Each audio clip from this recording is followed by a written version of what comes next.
आगामी निवडणुकांच्या पार्श्वभूमीवर मुंबईतील महानगरपालिका आणि खासगी अनुदानित प्राथमिक आणि माध्यमिक शाळेतील शिक्षकांना इलेक्शन ड्यूटी लावली जाते। यासाठी तातडीची नोटीस बजावून शिक्षकांना या ड्यूटीसाठी रुजू होण्याचे आदेश जिल्हाधिकारी आणि महानगरपालिका आयुक्तांकडून दिले गेले। यात जवळपास 1000 शिक्षकांना इलेक्शन ड्यूटी लागण्यात आल्याची माहिती आहे।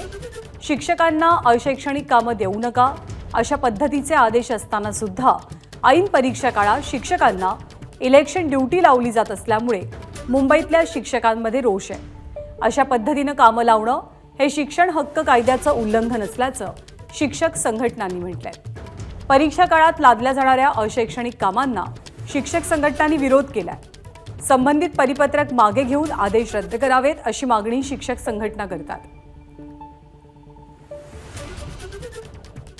मुख्यमंत्री सुंदर शाळा UDAS मध्ये विद्यार्थी भरणे आणि अपडेट करणे अशी प्रचंड कामे सुरू असून सतत अनुदानित शाळेतील शिक्षक किंवा सरकारी शाळेतील शिक्षकांना अशैक्षणिक कामासाठी टार्गेट केले जाते आहे।